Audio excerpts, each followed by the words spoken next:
G'day punters, here we are at the Emerald to do a bit of punting Melbourne style. I'm joined as always by the punter's punter. Hello guys, good to see you mate. How are you mate? A nice Tuesday. Yeah, so I'm licking my wounds a bit after last week, DK. I just had one of those weeks last week where nothing went right, and I think what happens in a period like over winter and then as we get towards the end of it and you have the spring horses coming back and all resuming and a lot of, so you've got a mixture of existing form which is very fragile. That's right.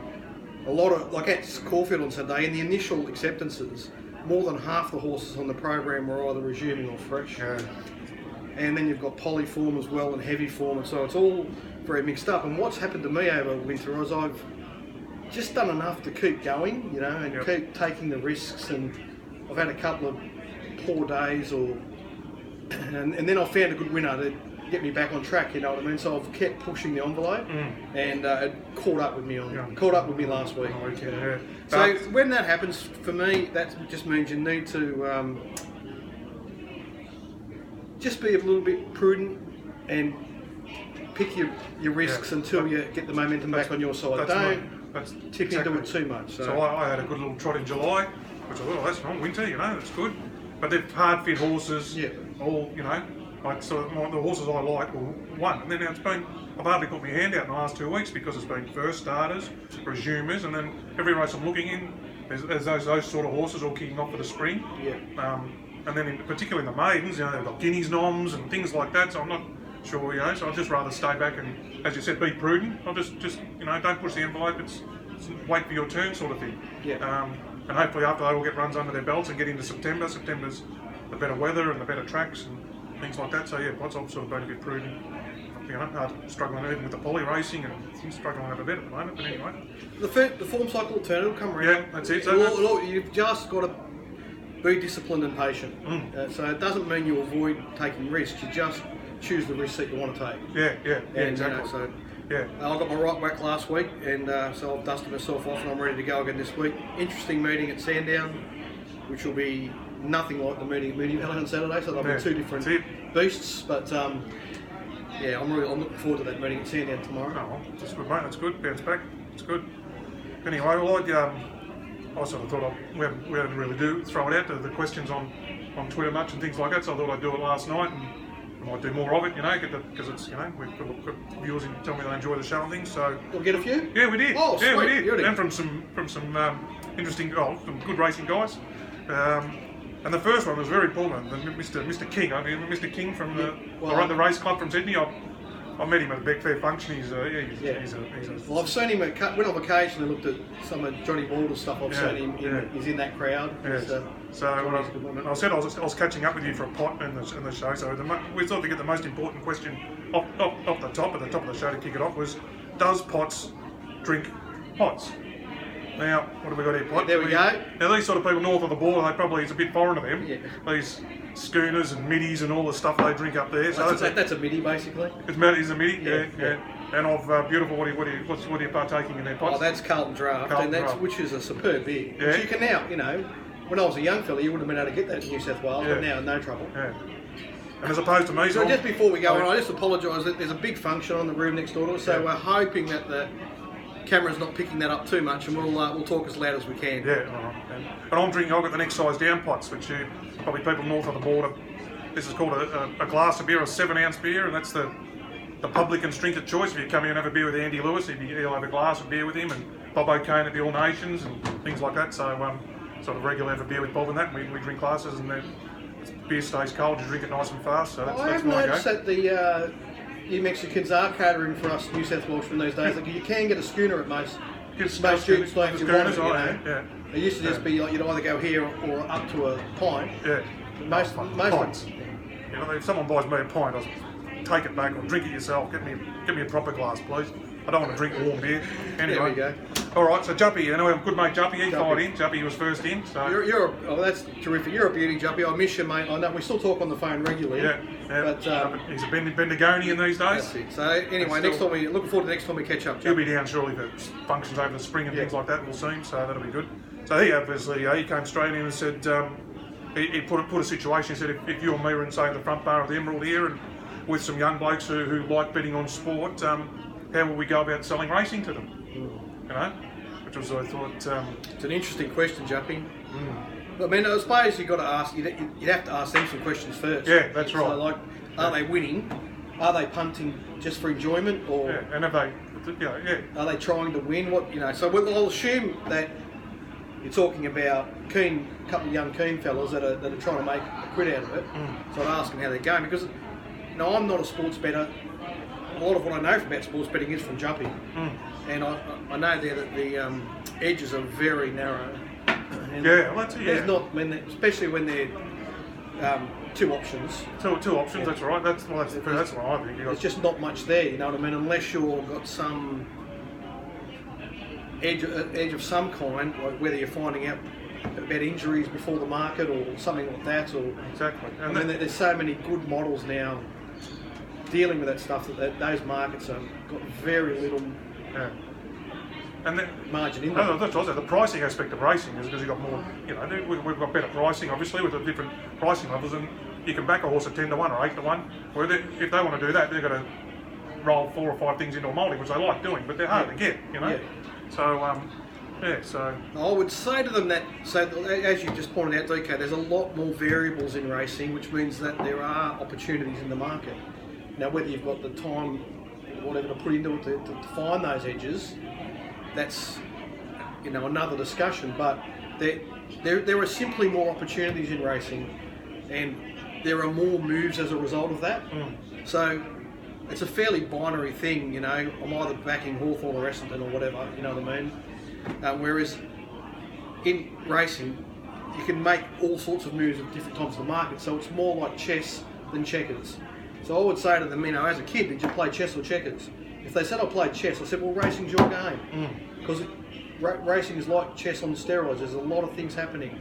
And you've got to be prepared to adjust as the market develops. Whereas I would imagine with the sport, it's quite slow moving, really. Nothing would move dramatically unless there's some sort of major in or out in the player ranks. Yeah.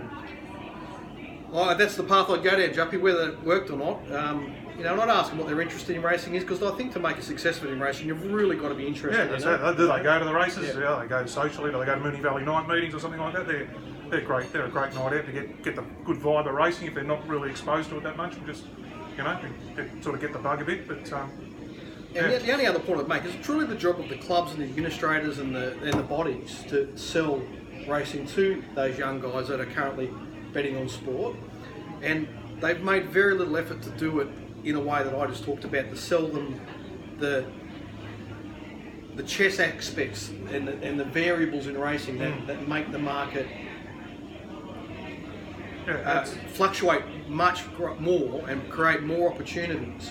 That's not a path they've gone down. They've left the attraction of those young punters completely up to the corporate bookmakers, really. Yeah, well, they've become, as I said, the industry's advertisers, really. Yeah, and then that's where those guys are getting. And then with racing becoming more expensive for those said bookies, they're probably happy for them to steer more into sport, which is not good for us, And the other aspect of it too, I'd say to them, I'd ask them if they like poker,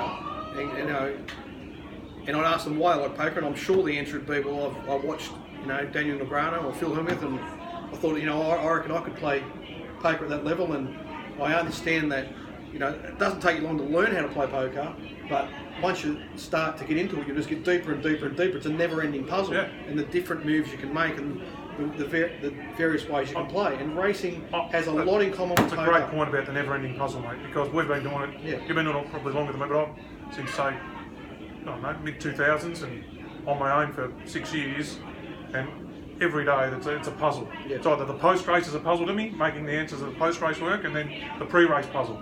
That's what keeps me going. Love it. Love it. Absolutely. I mean, I hardly ever look at two races that are identical. I mean, every race is its own living thing. It's itself. It's got its own aspects that are unique to that race. I had one the other day that I really sized the race up, and there was two horses. They'd drawn alongside each other in the barrier. One had Linda Meach, I thought, to be outside the leader. Mine was a slow beginner, and so who would be back? So the Linda would be outside the lead. I'll be sort of coming from infield shorting. So they both had a few starts. So Linda's misses the start length. Mine's flies the gates. So the whole thing that I'd worked on the map and everything just went out the gate. And so mine was the sitting duck up front for Linda coming at it late instead of me coming at Linda. Like it was just, it all changed. So it's just, but it's okay because I got it. But it all changed out of the gates. Yeah, You know, so I'll talk about an example of that too, DK. On Saturday at Caulfield, the mares race. So Tori Joy comes down from Sydney, led at the last 4 runs, I think. Admittedly, the last couple from wide draws, and she'd taken a little bit of time to get there. So she was in 3. It meant if she didn't step cleanly, she could get crossed early. So as it turns out, she missed the start by half a length. But Ollie was on Benetois out in gate 7, and he misses the start a length, which is typical for Benetois. That's normal.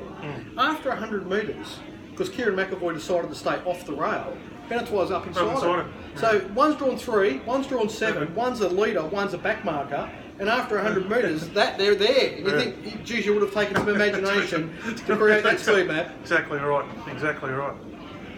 Interesting stuff. Just on that stuff with young people in racing, there was one Andrew O, Panda Man Racing. He sort of any ideas how we can get more people back to the track, other than the huge days. There's no crowd or atmosphere, but I think that's just the trend, isn't it? I mean, I'll tell you that I do take my little young fella down to Moonee Valley night meetings, and they're fantastic for atmosphere out on the front area there with entertainment, music. You're close to the horses, you're close to the winning post. Everyone's, that's a great bit of atmosphere there. But as far as the general run of the mill, I would say to the administrators of racing, how does poker, even given all the regulatory stresses that they've been through over the last 5 or 10 years, how do they manage to get 10,000 people from all around the world, most of them young, to fly to Las Vegas and pay 10,000 each just for a seat at the table? It's worth looking at, don't you think? It's worth looking at. I mean, they're doing something that racing's not. Now, I know we do get big crowds at various times of the year for the party.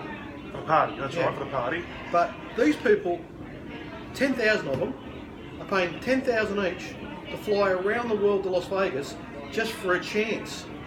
And I'm not sure what where the line is on the cash-in, but I'm guessing about 70% of them go home with nothing.